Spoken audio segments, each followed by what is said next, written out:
The history of the Equalists.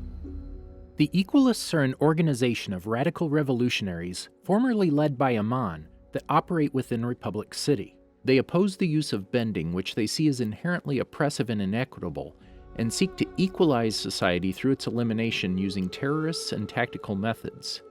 Because of this, the Equalist movement was occasionally referred to as the anti-bending revolution before Amon's death. Equalist fighters are known for utilizing chi blocking as a means to counteract bending and its advantages.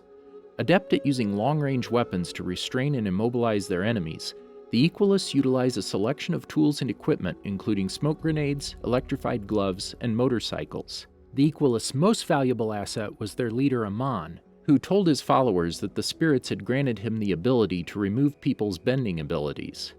After he was eventually exposed as a waterbender who used blood bending to sever the connection to one's bending art, the Equalists lost much power and many supporters, but remnants of the group kept a low profile in Republic City Underground, rebuilding their strength. After harmonic convergence, the remaining Equalists came into contact with a mysterious man named Hundun, who promised them a new world order free from bending. The revolutionaries decided to side with him, but were eventually defeated by Avatar Korra once again. Welcome to the Amagi. In today's video, we're going over the history of the Equalists. Before we begin, we publish new content every week, so be sure to subscribe to our channel and ring the bell to get notified about our latest videos. Formation. After fleeing the Northern Water Tribe in 144 AG, Noatak, the waterbending son of former Republic City crime lord Yakone, developed a strong hatred toward all benders due to having a troubled childhood under his father's influence, and believed that benders were the cause of all evil in the world. He eventually used makeup to appear scarred, donned a mask to hide his identity, and assumed the alias of Amon.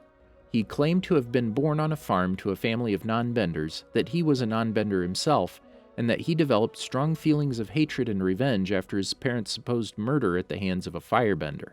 He also claimed that he was chosen by the spirits to bring balance to the world, as the Avatar had failed in doing so.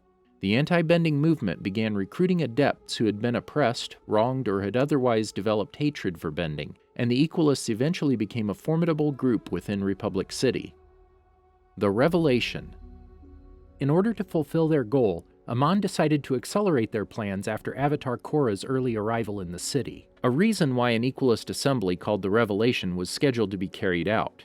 For this purpose, they kidnapped a few Triple Threat Triad members and their leader Lightning Bolt Zolt from their headquarters, which included the newly re-recruited Bolin. Mako and Korra witnessed the Equalists ride away in a truck with their hostages. The duo gave chase on Naga, and the Equalists were forced to evade some firebending and earthbending attacks.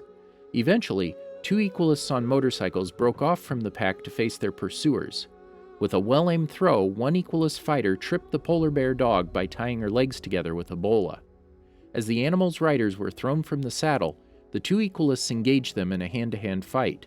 With their superior agility, the chi blockers were able to quickly immobilize Korra and Mako with chi blocking, but retreated when Naka entangled herself and came to the rescue of her friends. Later at the rally, Amon gave a speech telling the audience about his life story and his motivation to lead the revolution. He blamed the benders of the world as the cause of every war that had ever been, and showcased his plans for all the benders in the world on the prisoners by demonstrating an ability he claimed the spirits had granted him, the ability to take away a person's bending, permanently. Unknown to the attendees at the time, however, Korra and Mako had infiltrated the rally, and just before Amon could remove Bolin's bending, Korra released vast amounts of steam from the water boilers. This created enough of a distraction and cover for Mako to overpower an Equalist fighter, grab Bolin, and get out before anyone could react. Amon's second-in-command, the lieutenant, defeated the two brothers rather easily with his electrified Kali sticks while they were trying to escape. However, Korra arrived and earthbent him into a wall before he could inflict more damage. As the trio escaped on Naga, the Equalists wanted to give chase, but Amon gave the order to let them escape, stating that the Avatar was the best person to spread the word of his power. Psychological impact on Avatar Korra. The Equalists and their leader had a profound impression on the Avatar, as Korra had nightmares about being attacked by them after witnessing Amon's skill at the rally.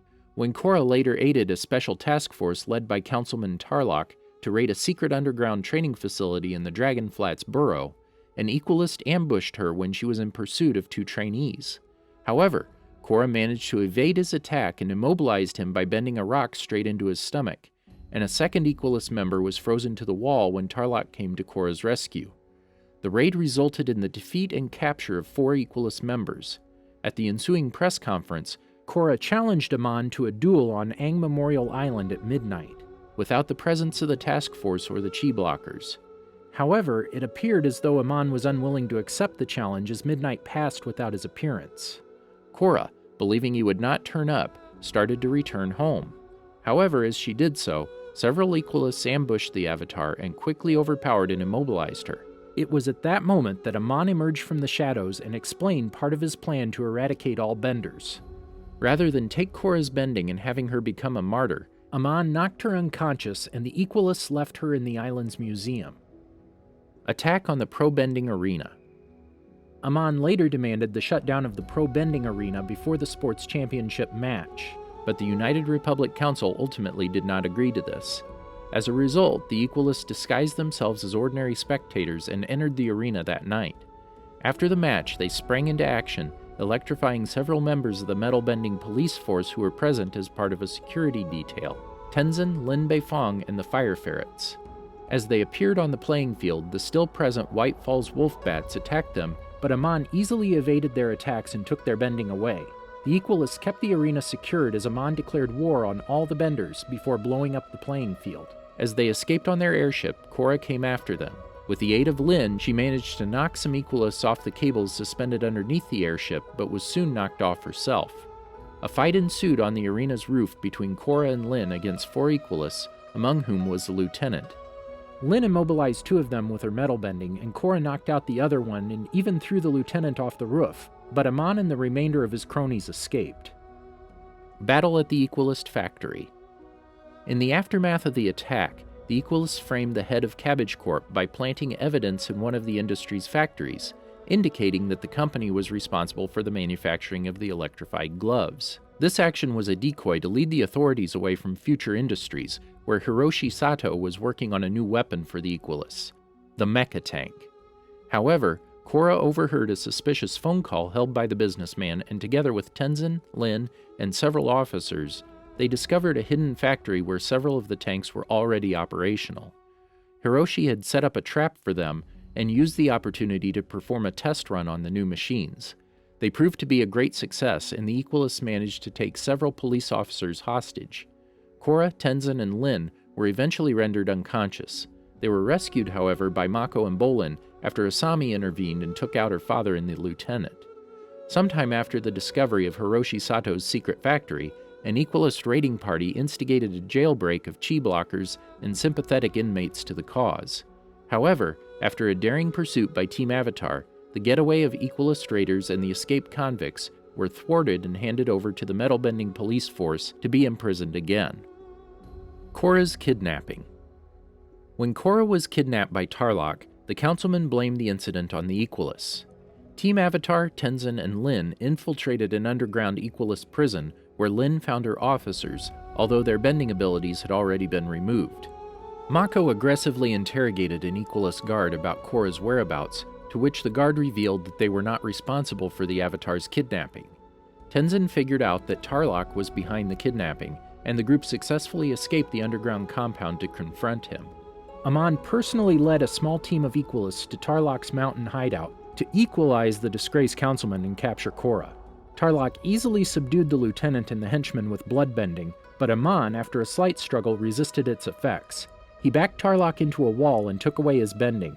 While Amon carried Tarlok to the truck, the rest of the team prepared to capture Korra, with Amon warning them not to underestimate her. However, the Avatar outsmarted them and successfully evaded Amon's pursuit. Attack on Republic City. On the eve of an emergency meeting called by Councilman Tenzin, the Equalists advanced their plans and captured the council members. Only Tenzin successfully evaded capture, becoming the sole leader of the city. At this point, the Equalists began their attack on the city, starting with the bombardment of buildings and establishments from their airships. Utilizing their mecha tanks, the Equalists took over the police headquarters and captured the remaining officers of the metal-bending police force, including Chief Saikan. They moved forward with their attack by invading Air Temple Island. Though successful at repelling the attackers, Tenzin and his family were forced to evacuate the city, leaving both the island and the city as a whole under Equalist control. A division of the United Forces, led by General Iroh, arrived to take Republic City. However, the Equalists were aware of their impending arrival. To this end, Hiroshi Sato created biplanes to destroy the fleet of battleships. General Iroh was the only known person to escape the first attack on the United Forces. It was later revealed by Tarlok that Amon was his brother and shared his waterbending and bloodbending talents. Korra and Mako realized that the Equalist revolution was a lie and went to the pro-bending arena to expose Amon at his rally. After Amon successfully held the city from the United Forces, he went to the pro-bending arena to conduct his rally. However, Korra and Mako arrived in disguise and revealed that Amon was a waterbender and a bloodbender. In order to end all suspicions against him, he removed his mask, revealing a large scar. Korra and Mako attempted to leave, but Amon revealed Tenzin and his 3 children tied up to posts and stated his intentions to take their bending away. He was knocked back by Mako's lightning, and the Equalists around him were knocked out. Korra freed the airbenders and fled down a corridor with Mako, Amon hot on their heels. The Equalist leader used bloodbending to subdue them and stripped Korra of her bending abilities. The lieutenant witnessed this and attacked Amon, declaring him a traitor for being a bender, but was easily defeated. As Amon was preparing to remove Mako's bending, the firebender stunned him with lightning. Mako used this time to try to escape with Korra, but Amon bloodbent them again and proceeded to remove Mako's bending. However, he failed after Korra used her newly unlocked airbending to send him flying through a window into the nearby harbor. The Equalists were shocked to see their leader plunge into the sea. After Amon's mask floated to the surface, they were outraged and angry at the Avatar for seemingly killing their leader. However, Amon instinctively used his waterbending to levitate himself from the sea, much to the surprise of his followers, including the protester. The citizens discovered that his alleged scar was actually comprised of makeup and learned of his status as a waterbender. Realizing that his true identity had been exposed, Amon escaped the scene and resolved to flee the city with Tarlok at his side. However, while the two were traversing the Mosi Sea, his brother blew up the speedboat, killing them both. Aftermath of the Anti-Bending Revolution. With Amon, Hiroshi Sato, and the lieutenant all defeated, the Equalists were left without any leaders, and with the revelation of Amon's true origins, they began to fracture and scatter. While the militant sect of the Equalist Revolution was greatly weakened as a result, and was to blame for much damage to Republic City, they did force a worldwide dialogue about the representation of non-benders. In the United Republic, that led to the non-elected United Republic Council dissolving itself and the holding of democratic elections. As a result, a non-bender, Raiko, was elected by the non-bending majority. Despite this, however, a remnant of militant Equalists chose to continue resistance and went into hiding to avoid detection for the following 6 months. Hundun's Revenge. In the course of the crisis in 171 AG, Republic City was heavily damaged and many boroughs were evacuated, whereupon the remaining Equalist forces occupied the abandoned quarters. Not long after, the revolutionaries came into contact with Hundun, who plotted to throw the world into chaos. Unaware of his lying scheme, the Equalists accepted his promise of a new world order and large sums of money in return for their help in capturing and destroying the Avatar, even though they were forced to work with the Triple Threat Triad, who were also hired by the Old Man. On a following night, the Equalists stung Korra with darts after she had unknowingly compromised a meeting between Hundun and some mobsters and brought her to an apartment, where Hundun explained to them that they had to extract Korra's chi as long as she was weak. The Avatar woke up too early, however, and promptly fled after noticing that her bending was gone. The Equalists attempted to recapture her, though she managed to escape to Air Temple Island.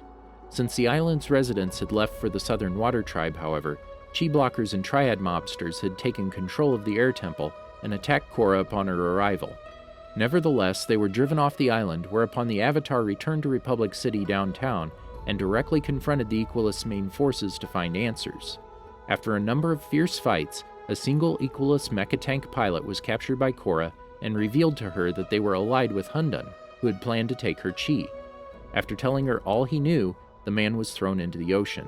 After their attempts to capture the Avatar in the United Republic had failed, the Equalists were ordered by Hundun to guard the Southern Spirit Portal at the South Pole. There, the revolutionaries employed large numbers of well-equipped Chi Blockers to hinder Korra's advances through the coastal mountains. When she broke through, mounted on Naga, the Equalists sent 3 mecha tanks to stop her in the open tundra before the Spirit Forest, though the tanks were destroyed. In a last stand, the Equalists and Dark Spirits attacked the Avatar in the ancient forest at the Spirit Portal, but the revolutionaries were beaten back, leaving only the Dark Spirits to face Korra. The Equalists faced Korra one more time with mecha tanks in the Spirit World, though their force proved to be no match for the Avatar state, and the remaining Equalists fled in defeat. Did you enjoy our video? Be sure to check out these other great videos from the Amagi, and make sure to subscribe and ring the bell to be notified about our latest videos.